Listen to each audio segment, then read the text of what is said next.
Okay, so the next card that we're going to be making is what I'm calling the side Dutch fold card.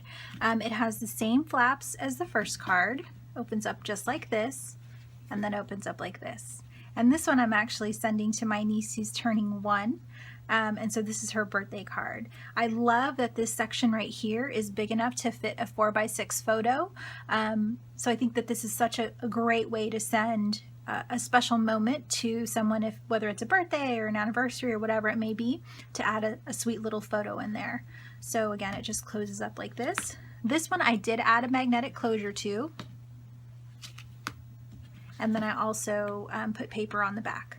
So this card is just as simple as the other card, the traditional Dutch fold card, because we're going to do exactly the same thing with the flaps. So it makes it really quick and really easy. And then you can spend all the rest of your time embellishing.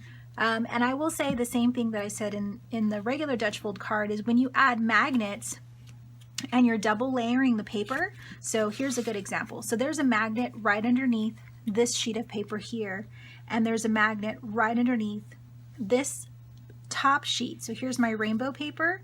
Right underneath the rainbow paper, on top of the polka dot paper, I put my other magnet right here. So that way it only has to go through one layer of paper versus going through 2 layers, and that can kind of weaken it.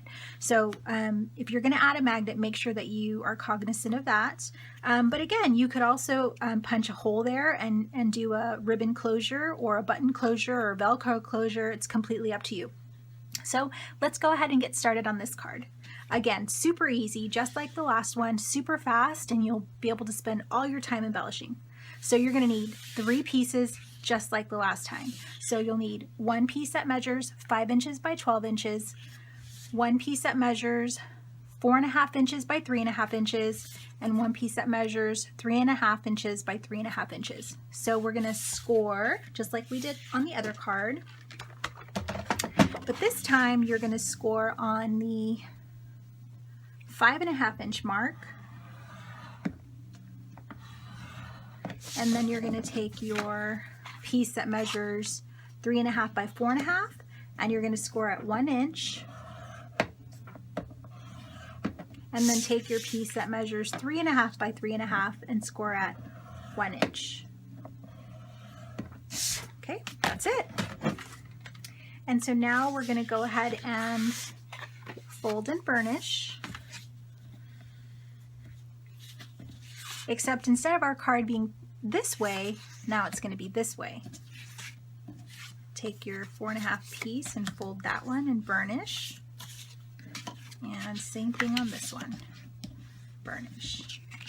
So the only different thing that we're going to do this time is we're going to add our score tape on the inside of our flaps, and we're going to stick this on the back like this. That way your card has a little bit more room, so it has a closure for the top flap to be on the inside. So go ahead and add your score tape on the inside of both of these, and then we'll go ahead and finish up our card. Okay, so I have added my score tape on the inside, so it folds like this. My score tape is on the inside, and now I'm going to add my flaps. So I put the longer one on top and the shorter one on the bottom. Oops, the shorter one on the bottom. If you wanted to do it the opposite way, you totally can. It's completely up to you. Now for me, the easiest way to do this, I would struggle adding it like this because I may get it crooked. So for me, the easiest way to do this was to line up my card like this, take off my tape backing, and stick it down. So that's what I'm going to do. That's how I'm going to do mine. That just seemed like a much easier way for me. If you want to do it the other way, you totally can. Whatever is easiest for you. I think that these cards are so quick though, but they look so adorable once you finish them. You didn't have to put a lot of effort into making the base, but then you can add your embellishments to look like your card took forever when really your base just took, I think, what, 3 or 4 minutes for us to do. So now I'm adding the second piece. And just make sure when you're adding it that you're not going over your score mark and that you're lined up over here on your side edge. And then just fold that down and then burnish, burnish. The other thing I want to point out, and here's your finished base.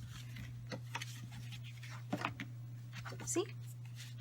And again, I would definitely add a magnet here because we've added our flaps on the back, and so you want it to have some kind of closure here so that it'll stay closed.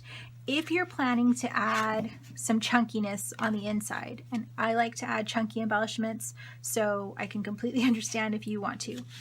I would also add a gusset, meaning instead of only scoring at 1 inch, I would probably score at 3/4 of an inch and 1 inch, and then that'll give you a little tiny gusset and give you a little bit of space so that you can add more stuff on the inside. You could score it at 1/2 inch and 1 inch also and get a larger gusset.